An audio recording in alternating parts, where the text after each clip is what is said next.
For information and entertainment purposes only, not intended to be construed as medical advice. Consult your provider. For those people who are discouraged by the idea of wearing some type of hearing aid that is very perceptible by everybody, You don't have you don't have to feel that way. And it's the same thing with hearing aids for hearing loss and hearing aids for tinnitus. We have incredibly small custom-made products. And these are so important to know about because most of the time when people think of hearing aids, they think about what we refer to as the big beige banana. Right? Oh, yeah. I know what you're talking about. Yeah, It's nobody like wants to wear those. Well, but think about hearing aids have come so far They is my have. point. They And have. that now they're tiny little things. Right, It's and amazing. the tiny little ones can be remarkably effective. Those are the ones that I wear, and most people would never see them at all. And they make your life so much easier because they do help to manage tinnitus. They certainly manage hearing loss, and most of the time they're not visible. Welcome to Care Experts, a podcast dedicated to providing the inside scoop on health and self-care. Make sure you join us each week for candid conversations with wellness and medical specialists. Yes, real experts here to help you make the best choices for you and your loved ones.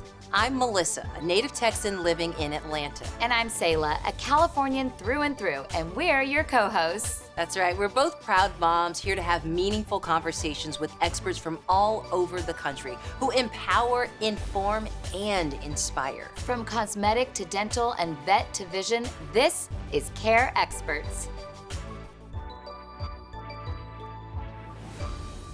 Today's topic is so important. We are talking about hearing, hearing loss, and hearing loss prevention. Yes, being able to protect your ears and protect your hearing for as long as possible. What can you do? And you know who's going to fill us in on exactly how to protect our ears and tell us about hearing? Our expert today is Dr. Douglas Beck, who has more than 40 years of experience in the field as an audiologist. I can't wait to bring him in and talk to him. Me too.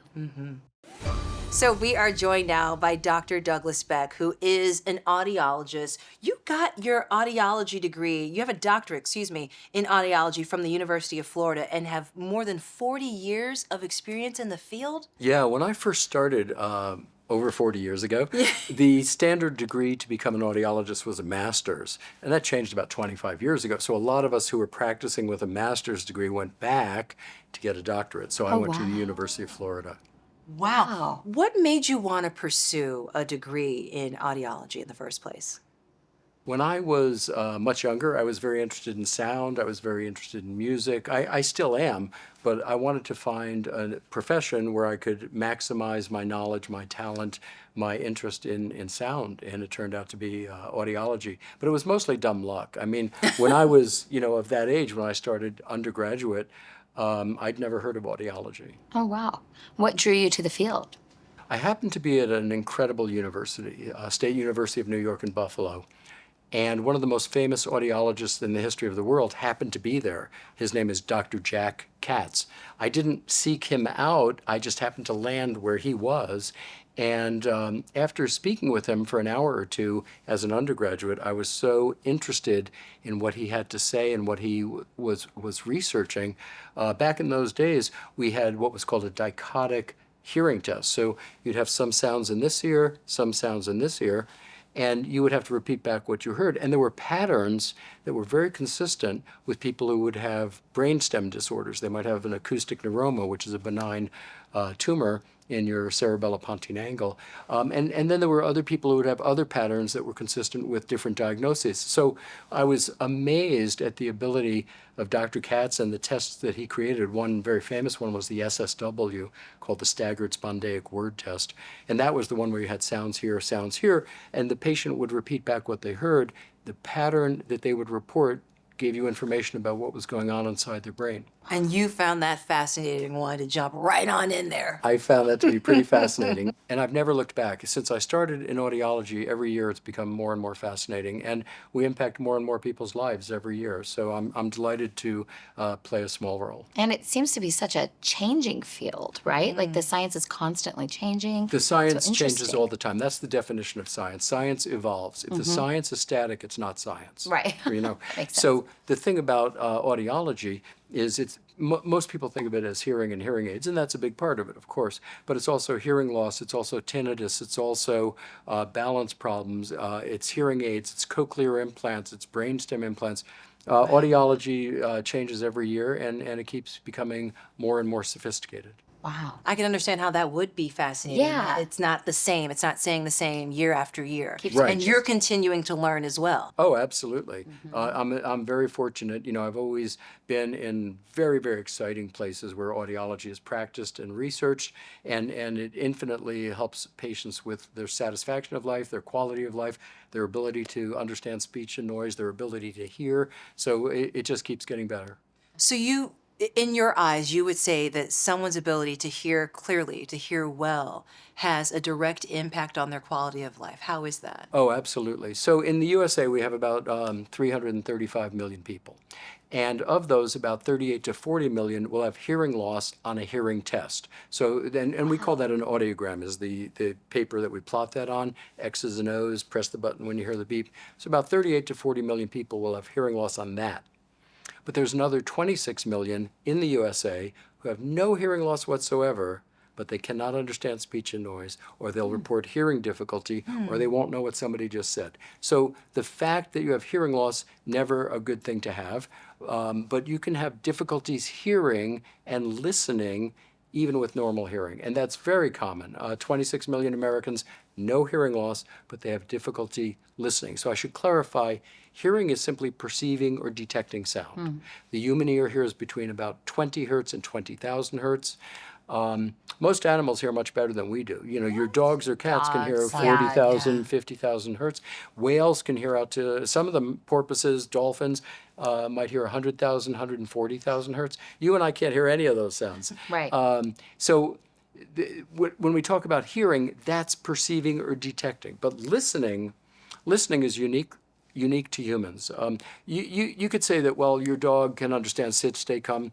I would argue that most of them are responding to the tone, to the gesture. I raised German Shepherds for a long time, and they're very, very smart dogs. But I could say to my German Shepherd, couch, and they're going to sit, you know, because you do the inflection, you have the tone of voice. And, Sure. but you know, animals, and certainly there are some apes who've been able to understand and, you know, not just hear, but listen. Robin Williams did an incredible video with an ape, and this particular, I believe it was a gorilla, was able to converse and laugh with him. I mean, they would That's say, right. Wow. I remember I saw that video. Right? Carrots. This Right. maybe explain too why my husband can't hear me. Oh, here Is she that- goes. Here she goes. I'm not going Let there. Dr. Beck I'm finish not this. going You're there. hilarious. So if you YouTube that Robin Williams, gorilla, you'll see that. And so there are animals that are very, very exceptional from their own species. That one ape was absolutely incredible. But most animals, you know, they respond to screeches and barks and growls and warning signs, not really language. You and I can speak about, you know, science and math and politics and music and oceans and atmosphere and temperature. And we can have all these bizarre ideas. We can talk about space travel. We're the only beings that can do that. You know, language is a relatively unique human experience. So why do I mention this? Well, hearing is just perceiving or detecting sound, 20 hertz to 20,000 hertz. That's it. Listening is the ability to comprehend sound, to assign meaning to sound. Listening is the ability to hear and then run that sound through your brain for it to take on meaning. And so this becomes a big area in audiology, also attributed primarily to Dr. Jack Katz, auditory processing disorders. So many children, many adults have APD. Yes, I'm telling you. Yeah, and the best definition of that is the one that I think Jack Katz told me in 1976, 77. The question, of course, what is auditory processing disorders? And Jack said, it is what you do with what you hear. So it's not just how well you hear, it's how does your brain process that sound? brain How do you assign yeah. meaning to that? And many people are just terrible at auditory processing because they might have absolutely normal hearing, but their brain's ability to use that information maximally might have some impediments along the way. Is auditory processing disorder something that is impacted by hearing loss? It can be. One of the theories of auditory processing disorders is that they're more prominent in people who have fluctuating hearing loss, middle ear disorders, otitis media that's not treated or not treated effectively, because the brain, as the child is developing, doesn't get a consistent sound from which it can associate meaning. So as the hearing loss fluctuates, the ability of the brain to make sense of the sound fluctuates, and many people think that that might lead to auditory processing disorders. So, what are some of the causes of hearing loss, though? I know that as you get older, obviously that's a cause, but what Sure. are some other, as you mentioned, some children or? Well, the number one and two causes of hearing loss are aging and noise. So when we talk about noise-induced hearing loss, that could be loud sounds from a factory, industrial, military, entertainment, and all of these things add up. The Occupational Safety and Health Administration, OSHA, says that you can listen to 90 decibels of sound. That's like me yelling in your ear from about 6 inches away. So very, very loud.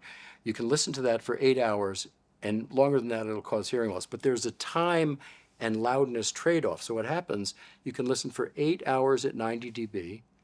You can listen for 4 hours at 95 dB, 2 hours at 100 dB, 1 hour at 105, 30 minutes at 110. Now keep in mind, at 30 minutes at 110 dB, you're causing hearing loss. So when you go to concerts, whether it's a rock concert or a symphony, and the sound around you is 100, 110, 120 decibels, oftentimes you'll go home and your ears are ringing. Sometimes your ears are full. They just feel like they're damped. You can't hear well. Well, a lot of times that'll go away. That's called a temporary threshold shift, but sometimes it won't, and it becomes a permanent threshold shift. So the best thing is you want to protect your hearing, protect your ears as best you can, because your ears have to last your whole life. And once you have permanent hearing loss, or aging-related hearing loss, or noise-induced hearing loss, that doesn't get better. There's nothing we can do to make that better other than, strategies with sophisticated hearing aids and other assistive listening devices. We have things like telecoils, we have loop systems, we have all sorts of devices that you can wear in your hearing aids or sometimes exterior to the hearing aids that make sounds louder. But they don't really impact your ability to listen unless they improve the signal-to-noise ratio. When you're experiencing hearing loss, what is actually happening inside of your body? So the most typical hearing losses, again, are the age-related hearing loss, which is Right. also called presbycusis, and noise-induced hearing loss. Where those are impacting your ear is on the inner ear. You have outer hair cells and inner hair cells, and they have nothing to do with the hair on your head. Okay. Outer hair cells and inner hair cells are neural transmitters. Okay. They just have the worst name ever in science. So most hearing loss is due to outer hair cells being destroyed from age, from ototoxic drugs, from noise. When you get an inner hair cell loss, that is a matter of neural synchrony. In other words, an inner hair cell loss, no matter how loud we make the sound, it's not going to be clear. So you have two things. You have some people need things louder. That would be most people with lesser degrees of hearing loss. And you have people who need things clearer. As your hearing loss progresses from an outer hair cell loss to an inner hair cell loss, more of the neural synchrony is sacrificed. And so even though we can make things louder, it may not be clear. However, this is 2024, and now we have amazing hearing aids that we can focus on speech sounds to improve the signal-to-noise ratio, and that does make it clearer for many people. I want to go back really quickly to the hearing loss causes. You mentioned the two most common being aging and noise exposure. Yes. In my research, I also see genetic factors. Sure. Ototoxic medications, Ototoxic. ototoxic Yeah. medications, yeah, and infections and diseases. Can you talk about those, please? Yeah, so hearing loss can be caused by a variety of signs and symptoms. When we talk about things that are most common, you have ototoxic drugs, which all physicians are aware of what those are. So it's always good to ask your doctor, if you have hearing loss, is this an ototoxic drug that you're prescribing? And if the answer is yes, the next question should be, is there something else I could use because I have hearing loss? What is it? Yeah, I was going to say, what's an example of an ototoxic medication? Well, there are some antibiotics, particularly old school antibiotics, and many of the drugs that are used in oncology can be ototoxic. There are different platinum drugs, things like that. Sure. And so, our primary concern is most often saving the patient's life, right? Absolutely. And giving them a quality of life. But some of those drugs can cause damage to the inner ear, and that's usually irreversible. Aspirin can cause ototoxic Wow. effects in large dose, not taking 1 or 2 aspirin. But people who have to take more than 8 or 10 a day, it's good to talk to your doctor and say, hey, I'm really concerned about hearing loss. And aspirin can also cause tinnitus, ringing in the ears. Okay. So those are ototoxic effects. If the drugs you're on are causing hearing loss or tinnitus, that would be ototoxic. And there could also be genetic factors Yeah, that can impact hearing loss as well. one of the major viral problems that we have in the USA is cytomegalovirus, CMV. So you'll have children now, about 99% of all children born in birthing centers, not born at home, but in a hospital or another type of birthing center, they are at the moment of birth, they're going to get a hearing screening. We can do that with otoacoustic emissions and with auditory brainstem response. What that means, we put a sound in the ear and we watch how the brain responds to it. We do it with 3 or more little stick-on electrodes. It doesn't hurt the baby at all, but it tells us, yes, that response is normal or it's abnormal. If it's abnormal, then obviously the child needs to be seen again in the next few weeks, repeat the test, and if the child has hearing loss, which is between 5 and 10 children out of 1,000, we want to know about that right away so that we can start habilitation for that child, whether it's hearing aids or if they are deaf at birth, then by age 9 months, we talk about cochlear implants. And it's very important that we don't let this wait until the child is 2 or 3 years old because most of their language development will occur prior to age 36 months. Right. Going back to the inner ear stuff, is that related somehow to vertigo? Yes. Okay. Oh, really? How so? Yeah, so the inner ear is composed of the cochlea, which most of us know about. That's where sound is perceived and pushed along to the auditory nerve. But then you also have the vestibular system there, the labyrinth. So you have, 3 little semicircular canals, and that's the essence between the semicircular canals and the endolymphatic sac, which is also part of the inner ear. That's where we get things like endolymphatic hydrops, Meniere's disease, and other variations of those. So the inner ear is hearing, but it's also balance. Most audiologists are therefore experts in balance as well as hearing and tinnitus. Wow. Okay. And there's nothing you can do to prevent that, or? Well, the most common balance disorder that we see, you can not necessarily prevent it, but you can manage it very, very well. It's called BPPV, benign positional paroxysmal vertigo. That's why everybody says BPPV. Oh. So what that means is within your inner ear, there are little crystal-like Crystals. things. My yes, husband has major vertigo, so yeah, that's why. and they migrate out depending on your Yes. head motions and things, and then you get terrifically dizzy. And when you see an otolaryngologist or an otologist, a neurotologist, or an audiologist, most of us do head repositioning maneuvers, and within minutes, the problem is solved. Repositioning maneuvers are probably 90-95% successful in managing BPPV as long as the diagnosis was correct. Sometimes, sometimes something will parade as BPPV.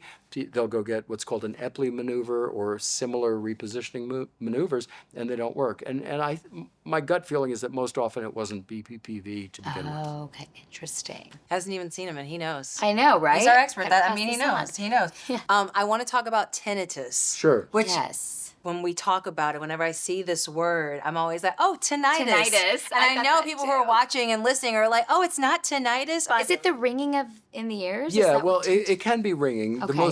So tinnitus is very common. In America, we have about 50 to 55 million people with tinnitus. Wow. Very few of them are actually tinnitus patients. To become a tinnitus patient means that you are almost disabled or driven to distraction by your tinnitus. And for some people, it's a huge problem. They can't sleep well at night. They can't converse. They can't focus. It interrupts every bit of their day. There are no cures for tinnitus, but there are many ways to manage it. Even patients who are tinnitus patients, about 90% of them can be effectively managed. Now, some people immediately say, oh, if I can't cure it, I don't want to know about it. Well, we can't cure diabetes, but we can manage it. We can't cure many cancers, but we can manage them. So managing something 90% is pretty impressive. Pretty good. And I would urge people who have tinnitus that's problematic for them to seek professional help. Same thing with hearing and hearing loss and hearing aids. Best thing you can do, diagnosis first, treatment second. And some people want to skip that. They just want to go to the treatment. Well, good luck. I hope it works out. But I can almost guarantee that if you have a proper diagnosis from a licensed healthcare professional and then you treat that diagnosis, that's going to work out. What are some of the strategies and management techniques that someone who has tinnitus and who has seen Yeah. a professional Yeah. and then received a diagnosis, what would they tell them they should do? Well, the first thing is to look at that diagnosis, because if it looks suspicious, like it could be ear disease, like it could be a brain tumor, like it could be a much more dangerous issue, we want to diagnose that and treat it as quickly as possible. Most tinnitus is not dangerous, is not something that needs medical or surgical care. Most of it is not, probably 95% is not. And what we do for most of those patients is first of all, reassurance is very important, right? That you're not sick, you don't have a problem that's going to kill you or make you worse. You have a problem that is very common. I published a paper about 10 years ago saying that 80% of people with tinnitus have hearing loss, but they don't know it. And 80% of people with hearing loss have tinnitus. Right. The thing is that most tinnitus patients, you can't perceive what you don't hear.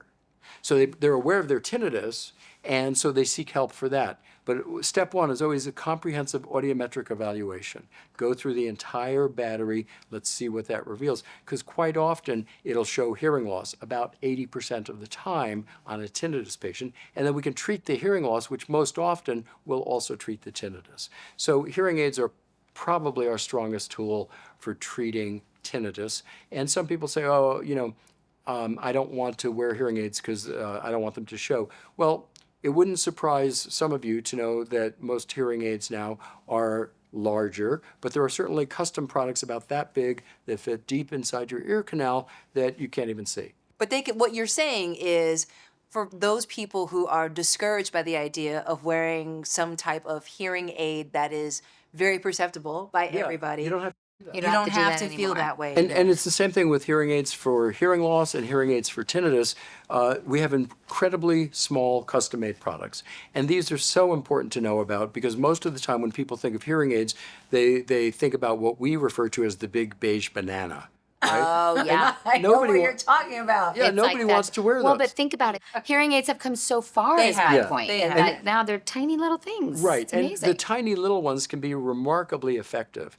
Those are the ones that I wear, and most people would never see them at all. And they make your life so much easier because they do help to manage tinnitus. They certainly manage hearing loss, and most of the time they're not visible. So this is another thing about, over-the-counter may be fine for some people, no issue, but you have to understand that there is a very real stigma associated with hearing aids. Now, I'm a hearing doctor, and I say that, and many of my colleagues say, oh, you shouldn't say that. Well, but it's reality. As a matter of fact, you can go to WebMD 2024, and you'll see they say it as well.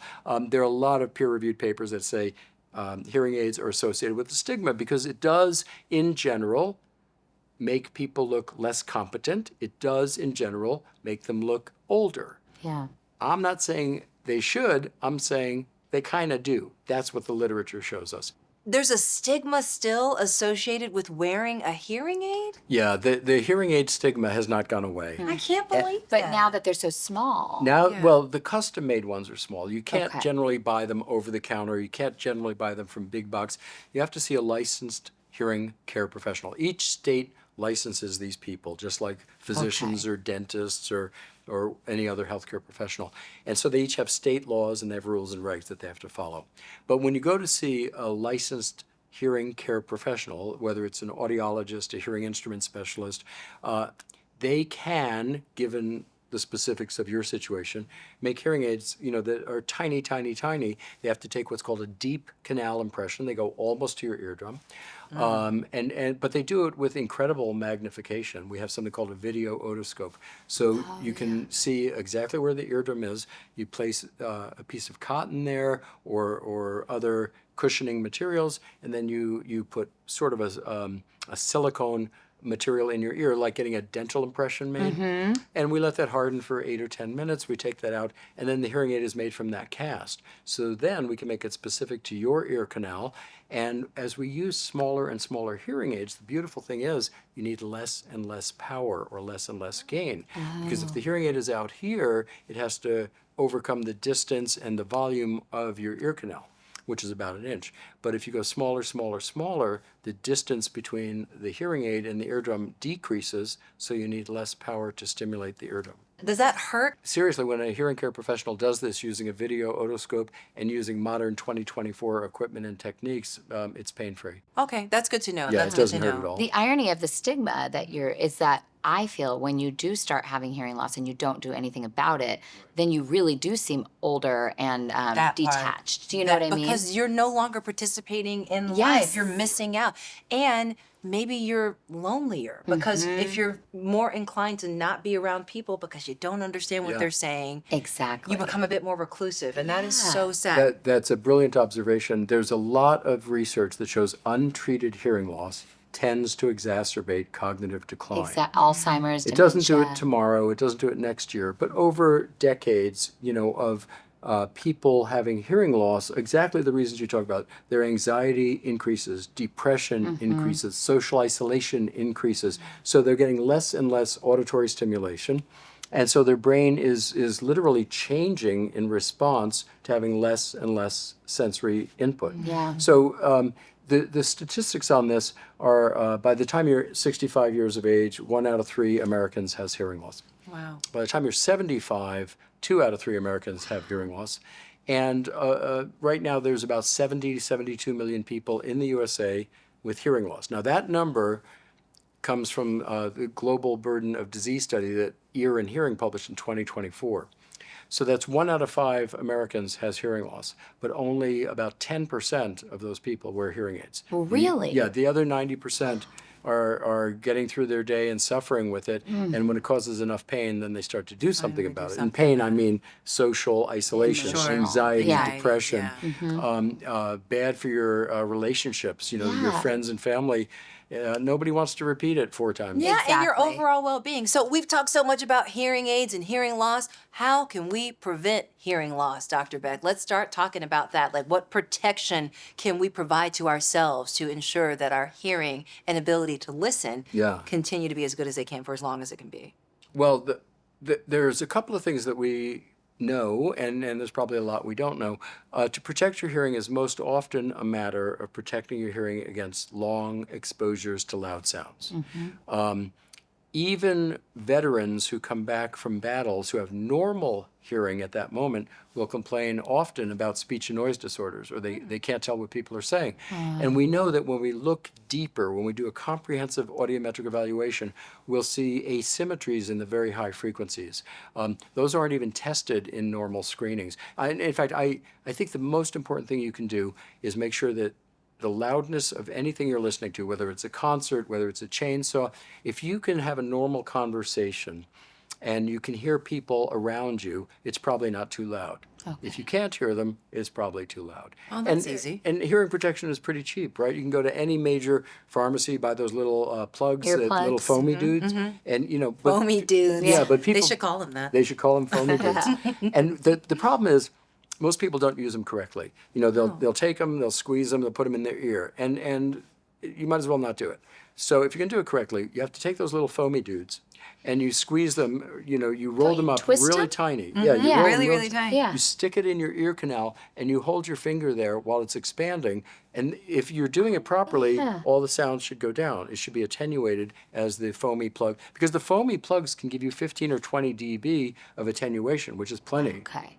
Well, what's But- great now too is the iPhone will show you the decibel of your environment. It will, Right? and you can download for free a sound level meter at the Play Store or at the App Store, and actually measure the sound around you. I'll tell you, I fly a lot, and in planes, once you're up at altitude 30, 35, 40,000 feet, frequently inside the cabin, you're talking about 85, 90 dB Really? of sound. It's very, very loud. And, when I drove Harleys for 50 years, everybody thinks they're super loud, and they are. Yeah. But they're not that loud for the person driving it, because the sound is going that way, right? Interesting. So it's coming out of the exhaust pipes, but you're going this way. Okay. So the sound, if you wear a helmet and hearing protection, you'll be fine. Okay. But it's not the driver that it bothers so much. And in fact, many of the drivers really like the low rumble, right? But I would say that the more damaging sound is for the people around you. Oh. 2 things. I always wear noise canceling headphones, Yeah. over ear noise Sure. canceling headphones when I'm on an airplane. How important is it, if you can, and it don't have to be like top of the line, to Yeah. wear over the ear or maybe any type of Yeah, I noise actually- canceling headphones? Yeah, so the over-the-ear are usually the best because you Okay. have a large cushion and it fits over it and Okay, seals it. sure. Right? Because when people get in the ear noise reduction units, sometimes they don't fit properly, so the noise is coming in anyway. So the cushions are a good way to go. And they often can give you 18, 20, 22 decibels of what's called NRR, noise reduction ratio. And that's very, very important because when you cut down sounds by 15 or 20 dB, even loud sounds at concerts, chainsaws, things like that, you go from being exposed for 30 minutes before you cause damage to now you can go 4 hours. You know, it depends on the numbers, but 15 or 20 dB of attenuation makes a huge difference. And especially for kids, I would assume. I always put them on my kids on planes and stuff. Yeah, well, that's a good thing, and I would urge that, you know, when they're watching movies and stuff like that, as long as you can say something to them and they can hear you, they're fine. Oh, like at the movie theater. I never thought about Yeah, well, movie theaters are always way too loud. People Yeah. love that sound. It's a psychological thing about movie theaters, particularly if you're Right. going to Star Wars or any of those. It's fully immersion. Yeah. Full immersion, yeah. Yeah. But it's like being fully immersed in a lake. You don't Right. want You don't to. wanna do that. Okay. You still need to breathe. Yeah. You said something earlier that I wanted to tie back into to this conversation, and it was about your love for music, your Yeah. passion for music, okay? And I always think about musicians, not just when I'm going to a concert, but Right. like Beyonce's Renaissance tour. I Sure. had the opportunity to go, and it was incredible. Right. But she had been doing that. How about Taylor Swift and the Absolutely. Eras tour? Absolutely. How do they you do as a musician and people like Beyonce and Taylor Swift, how are they protecting their Yeah, ears? good question. Well, that's a great question. And we use different techniques for musicians. First of all, if you're a musician, and I am, if your hearing goes south, you're in trouble. Yeah. You know, you've lost the major tool that provides you with an income and provides you with social and entertainment and all of those things. So you have to protect your hearing. People on major concert tours can do this really well because they'll have audiologists who are trained with in-ear monitors. And so what we do is we always start with a basic comprehensive audiometric evaluation. Let's find out what their auditory ability is to begin with. Then you can put in-ear monitors, which are custom made. We do that with an ear mold. We take a custom impression. We put them on stage with their band or their group, whatever it is, and we measure the amount of sound coming through. So then the mix that they're hearing in their ear, the technician who's running the board can turn that up or down. They might, if you're a vocalist, you might want to hear your voice louder than everything else on Right. stage because you want to make sure that you're hitting the note properly. That makes sense. Yeah, and guitarists, particularly lead guitarists, they will. Wait a minute, you're smiling. Is that you? For those who are not watching and just listening, are you a lead guitarist, Dr. Sometimes, Beck? Sometimes. Okay, So, go on. What do you know, do? they'll crank it After up so that they don't hear anything else in the band except what they're doing. And Right. that's okay. I mean, I get that, but it can certainly cause hearing loss. And so the point about in-ear monitors is it's got to be controlled. You should not do this without a professional hearing care provider setting the levels for you the first time so you know. Because when you put on in-ear monitors, it's very hard to know how loud you're speaking Right. and how loud you're playing. Is it canceling out a lot Some of the... them have noise cancellation, so Okay. that it just is giving you what you intend to go through the system. Okay. And when you do that, again, you can focus on your instrument. People who it's really, really successful and useful for, you can see Elton John wears them, Paul McCartney Yeah. wears them, Michael Jackson used to wear them, and hundreds of thousands of performers today wear them. My biggest concern with in-ear monitors is the garage bands who are just buying an over-the-counter in-ear monitor, slapping it on, cranking it up. We refer to them as patients. Oh, yeah. I was gonna say Ba-dum-bum. I had worn them for musical theaters, but exactly what you just said. I felt like they were almost louder, like Yeah. it was too much in my ear. Sure. Yeah, So damaging me. and you can measure these things. We have tiny little microphones. It's called real ear measures. And we can put them almost against your eardrum, and then we could put a hearing aid in there. We could put an in-ear monitor. We could do almost anything, and we can measure how much sound is being delivered to your eardrum. Wow. So you're protecting them at the same time as Oh, it's a yeah, monitor. that's really, the whole goal. That's the whole right? point. So Okay. they can hear selectively what they need to hear, but they can do it at a loudness level that is non-injurious. Oh, wow. Okay, we have this segment, Dr. Beck, and it's called Ask the Expert. Sure. This is an opportunity for people who are watching the show or listening to Care Experts to ask you, Okay. our expert, a question Sure. anonymously. I'm going to ask this first one. Are there any over-the-counter hearing protection devices that you recommend, or is it always best to get custom-fitted ones? Well, honestly, custom fitted is always better. The over-the-counter hearing protection devices are okay. They're useful. They help a lot of people a lot of the time.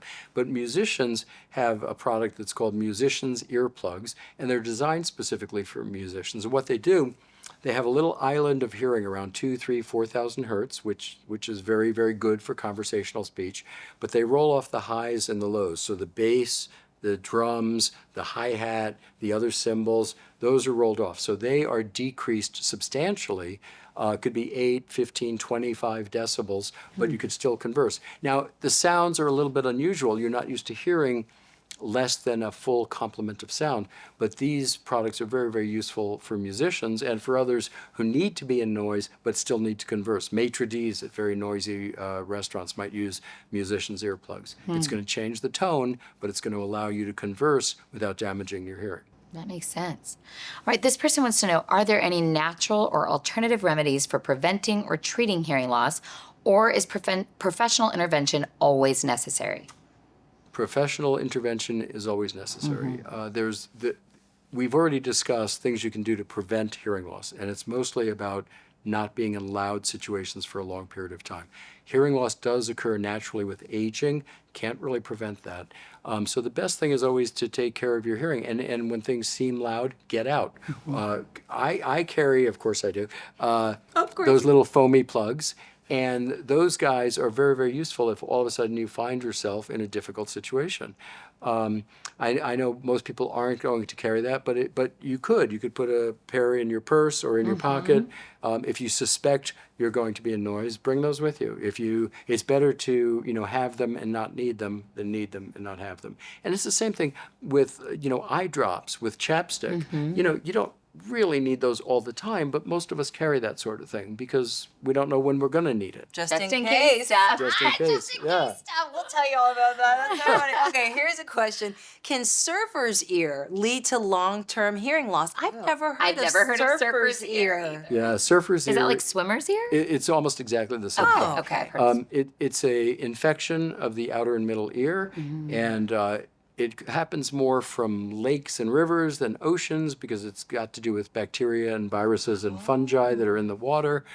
And swimmer's ear can be the same sort of thing, and it's very, very dangerous to leave it untreated because it actually can change the shape of your ear canal. It can close up your ear canal. It's very, very painful. Back in the day, the ENT doctors used to use wicks. They were cotton wicks, and they'd drop antibiotic lotions onto that. So yeah, it can lead to hearing loss, permanent hearing loss if untreated, and it can cause all sorts of problems. This next person says, I'm super sensitive to loud sounds and Yeah. get scared easily, including when dogs are barking. Yeah. Is this an early sign or symptom of hearing loss? It can be. It probably isn't. That's called hyperacusis, meaning that, again, that somebody is particularly sensitive to loud sounds. And there's a lot of people who just can't go into a room because it's too loud in there. And they know that it's really going to be bothersome. And some people describe physical pain as a result. So hyperacusis is something that audiologists manage every day. There's all sorts of techniques. And if audiology techniques don't work out for you, there's CBT, which is cognitive behavioral therapy. Oh, yeah. And that works quite well. But I never send people to a psychologist for CBT first because I always want to know first, do you have hearing loss? Do you have listening problems? Because that changes what we do. If you go and get CBT first for tinnitus or hearing loss or hyperacusis, if you get CBT first, you're never going to see an audiologist to get a diagnosis of your hearing and listening ability. Now, I know perception is reality, and I feel that since becoming a mom, my perception of how I hear has changed. And oftentimes you will hear moms say, "That's too loud, that's too many sounds." Is that real? Like after a woman gives birth, I don't know if it's like a hypersensitivity to sound. I didn't used to have that. And as a news anchor and as someone who was a sideline reporter at major sporting events around the world, I'm used to hearing, but my child and the TV and no, I'm really wondering, is that something? That's my Ask the Expert question. So No, it's not that's a great anonymous. question. It's me. Well, women of childbearing ages, there are certain hearing problems that come into play after childbirth. One of the most common is called otosclerosis, and that is where you know the three bones in your middle ear. So you have the stapes, the malleus, the incus. So when the stapes ossifies a bit around the oval window, which is where it's supposed to move around, that causes hearing loss. I'm not saying you have otosclerosis, you probably don't. But we do know that women of childbearing years are more prone to otosclerosis than other people.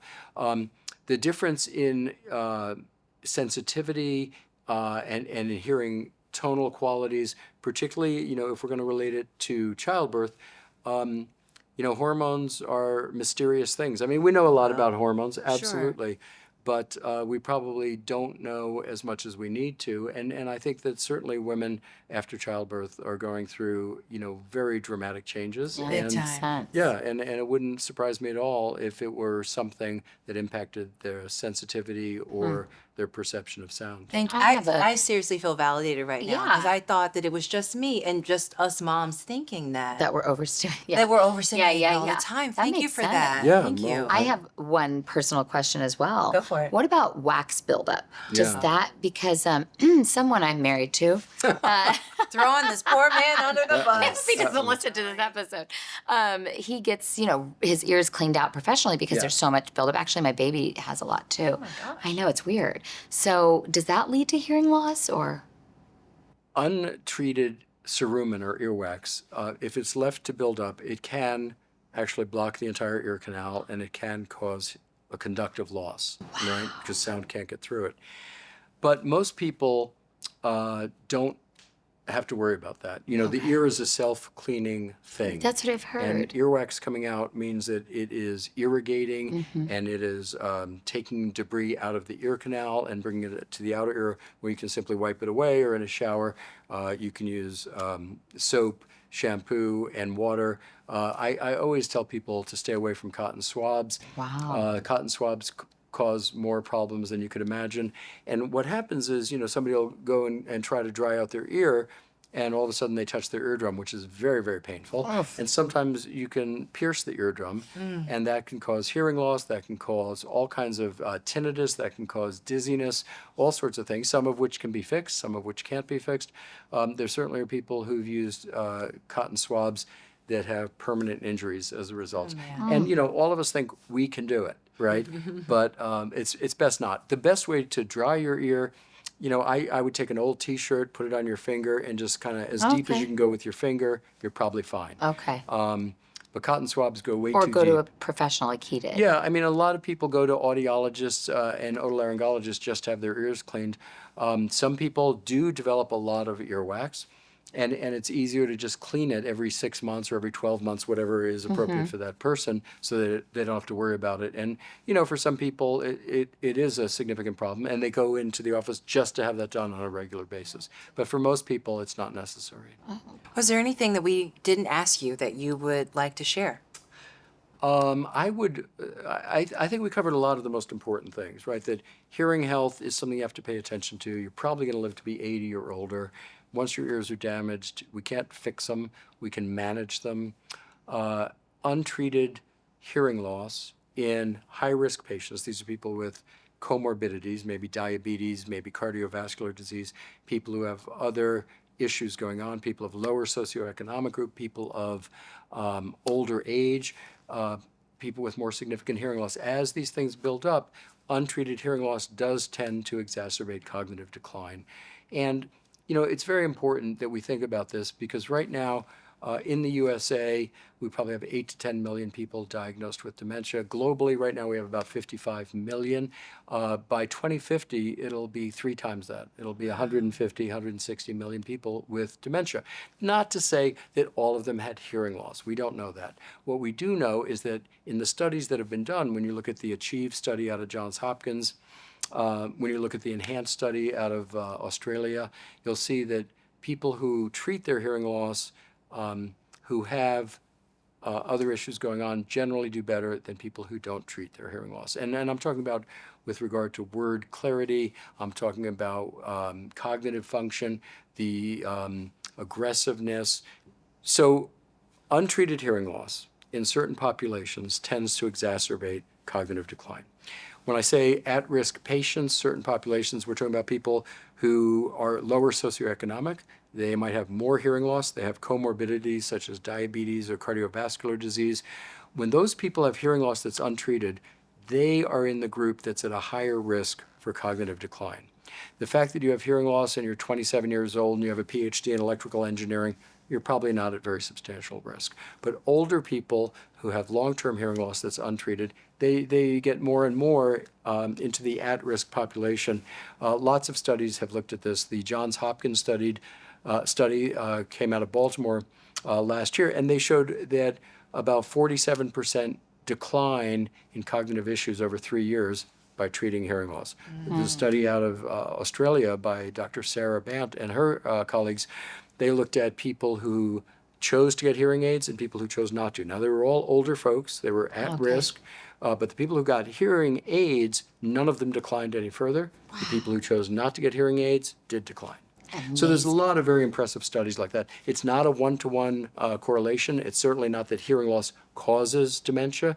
But what happens is your brain undergoes lots and lots and lots of changes as hearing loss gets worse and worse in the presence of other signs and symptoms.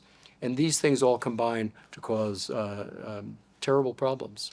So you want to prevent those, and you are such an academic. Like, I'm just sitting here listening, and I feel it is so fascinating, and your ability to make it digestible and just approachable feels really good, and we are so appreciative of your expertise. Thank you so much, Dr. My pleasure. Beck, I appreciate for joining you us having and me here. breaking us all down. Yeah. Will you come back? Absolutely. We have more to talk about. Okay, great. Yay. Thank you so much for joining us and being part of our growing community. Stay tuned for new Care Expert episodes every Wednesday. And don't forget to subscribe on your favorite podcast app and YouTube.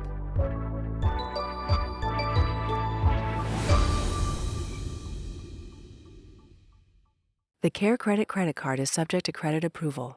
The information, opinions, and recommendations expressed in the episode are for informational purposes only. Information has been obtained from sources generally believed to be reliable. However, because of the possibility of human or mechanical error by our sources or any other, Synchrony and any of its affiliates, including CareCredit, collectively Synchrony, does not provide any warranty as to the accuracy, adequacy, or completeness of any information for its intended purpose or any results obtained from the use of such information. All statements and opinions are the sole opinions of the doctor being interviewed. The data presented in the episode was current as of publication. Please consult with your individual advisors with respect to any information presented. All product, service, and company names are the trademarks of their original owners. The use of any trade name or trademark is for identification and reference only, and does not imply any endorsement, sponsorship, or affiliation by or with the trademark holder of their brand.